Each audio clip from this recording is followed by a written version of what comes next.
Hi. One of the components of the modern vehicle that has seen dramatic change in the last 2 decades is the automotive battery. The vehicle battery has changed more in the last 12 years than the prior 60 years. With that in mind, this was a good time to look back at the history of the automotive battery as well as for expert opinions on where batteries are headed in the next 20 years. So today, we're going to talk about the evolution of electric car batteries.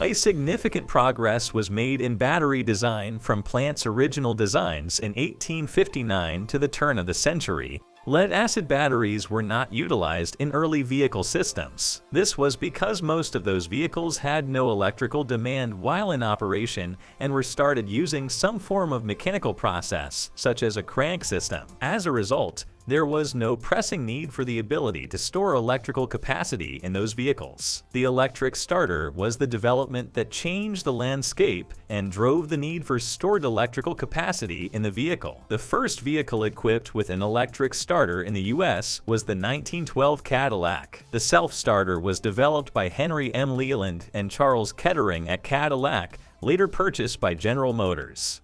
In the mid-teens, there were many starting mechanisms employed by automobiles, but by 1920, most new vehicles were equipped with electric starters. This change quickly increased the need for a reliable power supply within the vehicle architecture, making the lead-acid battery an essential component of the automotive industry. A major step for vehicle owner convenience was the introduction in 1971 of the Delco Remy Freedom battery, the first maintenance-free lead-acid battery used in an automotive application. The 1970s also saw the emergence of lead-acid batteries, though these were largely confined to specialty applications until recent years. This type of battery is inexpensive, but have a very limited range. These batteries are mainly used to supplement other batteries. The lifespan is PO and the performance in cold temperatures. Therefore, the use in electric vehicles is far from ideal. The development of hybrids, plug-in hybrids, and EVs created a demand for much greater battery power, but the weight of lead-acid solutions made them impractical for these applications. To meet the power and weight challenge, early hybrids predominantly used nickel-metal hydride batteries to solve this problem. As an example, the 2010 Toyota Prius incorporated a 1.31 kWh nickel-metal hydride battery pack. This type of battery is mostly used in hybrid electric vehicles. These batteries rely on fuel to recharge, not an external plug-in sources. The life cycle is longer than lead-acid and lithium-ion batteries. However, they are rather expensive, and their temperature performance is PO because they generate much heat.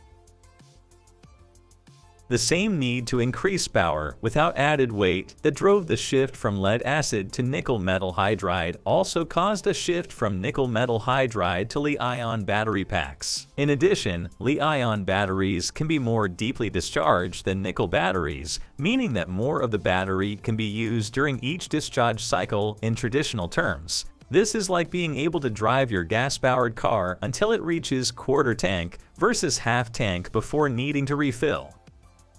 This type of battery is the most common type used in electric vehicles. The biggest advantages of this type of batteries is that they generate high power, they are lightweight, and they have a high energy density. Furthermore, they are energy efficient and their self-discharge rate is low. Last but not least, most of this type of batteries are recyclable.